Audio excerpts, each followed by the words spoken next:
باعتبار التنسيق. والناس يقولوا لي بنتذكروا الخطاب نتاع القذافي شنو قال على الثورة التونسية وشنو قال على بن علي.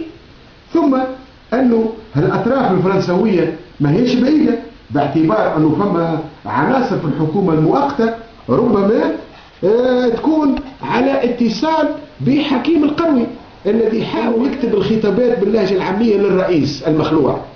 وحكيم القروي هذا يرتبط بعلاقات طيبة وصديقة سياسية كبيرة في فرنسا خاصة مع ساركوزي. هذا يأكد أنه ساركوزي مهتم بالوضع عن طريق ربما القروي هذايا اللي ربما ادفع ببعض الوجوه الغير معروفة في الحكومة الأولى المؤقتة مع سي محمد الغنوشي وجاوا من فرنسا ما نعرفوش حتى ماضي. هذه بالنسبة نتاع فرنسا. بالنسبة نتاع الإنجليز عملية الانبساط، وهنا قالوا في الاستنداقات محطوط أنه فما عون مندس لصالح انجلترا هذا القصر الرئاسي. هو سامحني، هو انجلترا بلغت الرئيس مباشرة عن طريق شكون والله لا اعلم. الاستنتاقات تقول لك شيء ذا انه ما نعرفوش شكون، انه قتلوا وراه عندك اندساس في القصر الرئاسي. لكن الاندساس هذايا لصالح شكون؟ مش صحيح، لانه فما حركة وطنية من ضباط احرار تمت بدون تعليمات في المطار يوم 14، واللي قلنا الرئيس يراوغ يحب يخرج الطرابلسية. رفضوا بعض الضباط خروج الطرابلسية بعد ما نهبوا البلاد واعتداوا على مالها ويحبوا يزيدوا يهربوا من أموالها. الحركة هذه كانت حركة عفوية من ضابط نحيوه بالمناسبة، وهو حر كان يعلن على روحه ولا ما يعلنش. الضابط هذا اسمه ورد في الاستنتاقات، اسمه سمير الطنوني، واعتقد انه يخدم في الرئاسة، ولكن في الوقت ذاك كان متواجد في المطار. وبحركة عفوية منه انضمت له إيله عديد المجموعات من زملائه رفضوا مغادرة الطرابلسية للتراب التونسي بالأموال ودون عقاب ودون مسال. هذا الشيء هذا يأثر كثيرا على الرئيس المخلوع وأثر على خطته، وانكشفت المراوغات نتاعه، لأنه في آخر لحظات اللي يهمه هو والطرابلسية وبس. الوطن، الثورة، الإطارات، الناس اللي مضحية تخدم ما عندها حتى اعتبار عنده. والشيء ذا موكل انتبه يعطيه الصحة، بالنسبة لي يعطيه الصحة، باعتبار أنه ما تعرف الواحد يكون عنده خطة عنده وظيفة عسكرية وعنده مهمة عسكرية وعنده تعليمات ثابتة وعنده أوامر معروفة، كيفاش يخالفها فعلا من أجل حاجة أهم، وفعلا هو خالفها من أجل حماية الثورة. يعني انتميت المحاماة سنة 87 ثم انضممت إلى الداخلية لاقتناعي بما ورد في بيان 7 نوفمبر، وكيف أكثر التوانسة اللي مهتمة بالشأن العام وتخاف على بلادها وتحب على بلادها وتحب ترى بلادها في أبهى الصور. انخرطت في العمل، وكانت الحصة نتاعي أني جيت في وزارة الداخلية، لأني في الحقيقة أني كنت تابع الوزارة الأولى، لأنه كما نقولوا التوجيه نتاعي ولا الافكتاسيون نتاعي مشيت وزارة الداخلية، وتشرفنا بالعمل في وزارة الداخلية وخذينا المسؤوليات لمدة تقريبا 13 سنة في 6 أو 7 ولايات وبدون سحب. وتشرفت بالعمل مع السورياتي. مع السورياتي مين نعرفه أولا نعرف، كنت أكون جهتي، وبعد تعرفت عليه في العمل إنسان وطني، إنسان ملتزم يحب خدمته ويتفانى في خدمته لآخر لحظة، ولكن عنده شرف الضابط، شرف الانتماء لهالقوات هذه، شرف الانتماء لتونس. ما يخليكش ولو أنه عندك تعليمات أنك تمشي في الآخر باش تضر شكون، تضر البلاد وتضر الناس وتضر الثورة. فعلي السورياتي بالنسبة لي ود الثورة وساند الثورة، باش لأنه لو نقلبوا الآية الرئيس المخلوع تمكن من المراوغة وتمكن من إحكام قبضته على تونس وعلى الناس اللي سددته لما انحرف بالحكم وبالسلطة، ولما أصبح الحزب بتاعه هو والحزب قلنا فيه كلام سابق أنه أصبح كما لا سوسيال. لا شنق وقتل على السورياتي من أول دقيقة. لماذا؟ لأنه رفض أن يحمي القصر الرئاسي. وتشوفوا في الاستنتاقات الكلمة آخر كلمة بتاعه من الطيارة على السورياتي قال له يعني نوصيك ولا ما نوصيكش على الدار بهذا المعنى، وهو الدار يقصد بها على السورياتي، ما يقصدش بها سيدي بوسعيد فقط واللي ورونا في سيدي بوسعيد مخدرات وأموال واعتداءات على الأموال العامة، بل يقصد به أيضا القصر الرئاسي، لأنه الجناح المفروض اللي كان فيه الزعيم حزب بورقيبة واللي كان هو مستعمل قبل أعطاه لسي صخر الماطري زوج بنته، فبالتالي عبارة ما نوصيكش على الدار تنطبق أيضا على القصر الرئاسي. وفي جناح لأنه صخر الماطري لا يخرج، ما يحبش يخرج إلا بالسكور، وهو الذي لا يحوز أي وظيفة رسمية وليست له أي علاقة بالدولة، مثل ليلى بن عتيق اللي هذاك العام خطبت على منبر الرئاسة وراها علم الرئاسة وما عندهاش أي خطة وظيفية. فبالتالي الدولة والديار هذول كلهم ما عادش عندهم اعتبار عند الرئيس المخلوع، عند الرئيس الغالب. فاعتقدوا أن رفض علي السرياتي حماية المنزل نتاعو وحماية القصر الرئاسي وحلاله للوطنيين وسماحوا بالخطاب منه مساندة للثورة. قلت لك سعلي السرياتي موكلي منع، قلت لي 600 عنصر محضرهم عضو بارز في الديوان السياسي للهجوم بالهراوات، ممكن حتى بسلاح ابيض على موجود هراوات وسلاح ابيض على المتظاهرين نتاع شارع بورقيبه نهار 14. نعم. وكان المنع هذايا بعد رفضوا التنسيق مع هذا العضو الديوان السياسي. كانت ممكن تصير مجزره نهارتها. وهذا ما ياكد كلام سي محمد الغنوشي وقت اللي يقول الله يعلم البلاد كيفاش منعناها من بحر من الدم. فسعلي السرياتي واعتقدوا أن نتيجة المراوغة كان على علم، وكان أيضا كواجب الوطني يفرض عليه أنه ربما نسق مع بعض الوطنيين اللي عنده فيهم ثقة باش يأكد لهم على احترامه القانون من خلال الأفعال التي أتاه وأكد عليها والتي في الظاهر ترعب الخونة.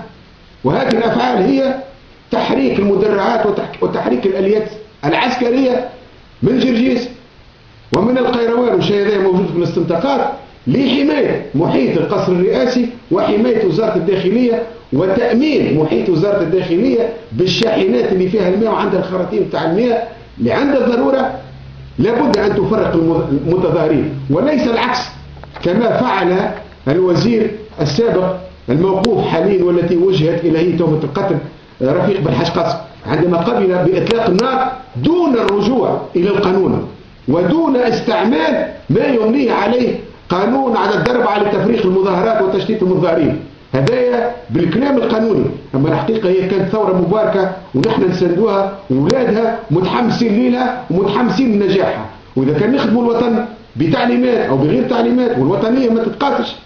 والأرشيف الوطني على ذكر الأرشيف الوطني موجودة فيه الوثائق تبين شكون هما الوطنيين واللي ماليهم وطنيين وشكون هما اللي ماليهم تعاملوا مع سلطات الاستعمار ولكن مع ذلك وصلوا لمراكز في القيادة ولم ينجحوا. ناهيك حتى وزارة التربية لم تسلم يوم 6 نوفمبر في الليل عام 87 ما زلت ما دخلتش للأمن، لكن الشيء ده قريته بعناية في بعض التقارير.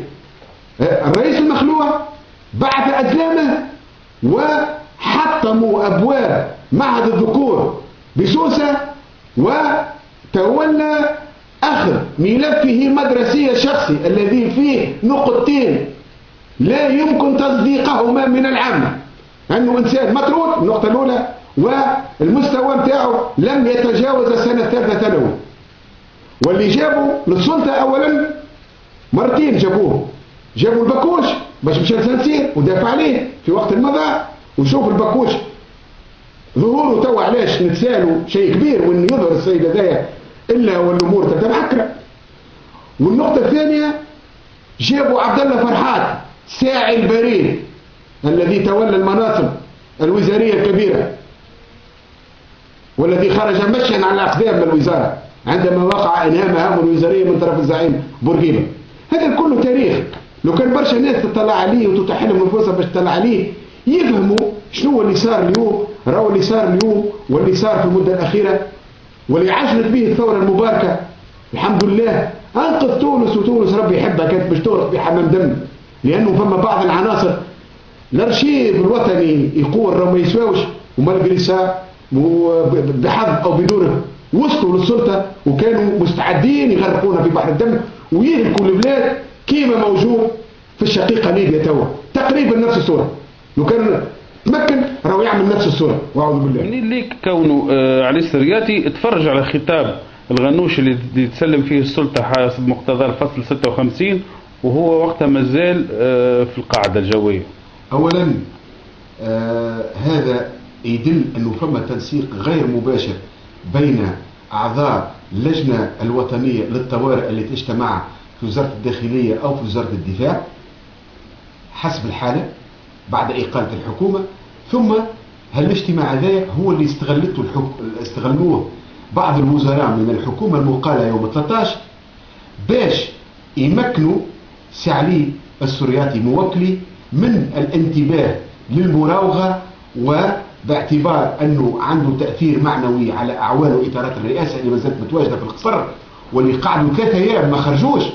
والشيء هذا يدل أنه ويأكد أنه ما فماش سلاح وكرتوش خرج من الرئاسة، لأنه سي علي السورياتي عنده 3 أجهزة هواتف جوالة. اللي وقع حجه هو الهاتف الجوال الأول الإداري، والثاني الخاص في محفظته وفي الكهرباء، والثالث الخاص فوق منه قعد فوق منه. علم أنه الياس الزلاب موجود اسمه هذايا الإطار في الاستنطاقات، هو اللي علمه وقال له يا كما نقولوا احنا باللهجه العاميه عارفي هم جايين باش ينصبوا رئيس مؤقت ووقتي. فكمل هو دعمه للثوره وقال له خلي الناس تخدم خدمتها وربي يرجعهم، والكلام هذا موجود في الاستنطاقات. وهو بهذا يخالف التعليمات الدائمه والاوامر بحمايه المقر الرئاسي عند خلوه من الرئيس في هذه الحاله الرئيس المخلوع الذي هرب الى السعوديه. بل أنهم مبدأوا الخطاب ومتوجهوا نحو الرئاسة إلا ما وصلت الطيارة للسعودية، وهذا فيه أيضا تنسيق. وأعتقد ونرجع لك كما صرحت تكملون أنه العملية بعد هزوه إلى ثقل باب سعدون وبقى عند الجيش الموكل نتاعي تقريبا وبصورة مؤكدة أنه حماية له وحجة له وليس الحجة ضده أو خوفا منه أو خوفا من أعوان ولا إطارات الأمن. أعتقد أنه عملية إيقاف المنوبي علي السورياتي في ثكنة قريبة من باب سعدون خلف نهج مفتاح سعدلة أول ما علم بها هي الناس اللي كانت حاضرة في 56 والمحيط نتاعهم.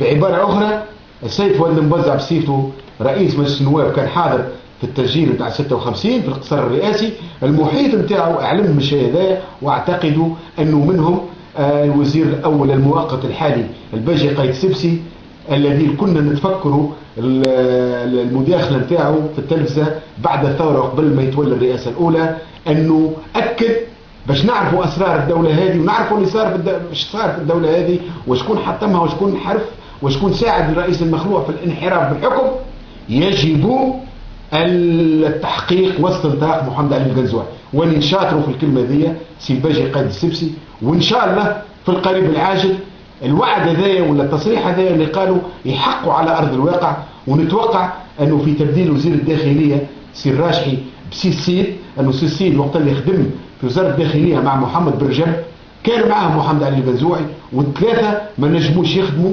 2 من الحبيب السيد وزير الداخلية محمد برجم ما نجموش يخدموا لتواجد محمد علي القنزوعي، الأمر الذي أدى إعفاء الوزارة منهم 3 فرد وقت. ويمكن سي الحبيب السيد وزير الداخلية الحالي يعاوننا إذا كان فعلا يطبق كلام سي باجي قايد سبسي ويجيب لنا هذا سي محمد علي القنزوعي ويسمعوه، لأنه غريب فعلا غريب الشيء اللي يعمله في الوزارة والشيء اللي يعمله في الدولة والشيء اللي خلقه وباع روحه للطرابلسية غريب وعجيب.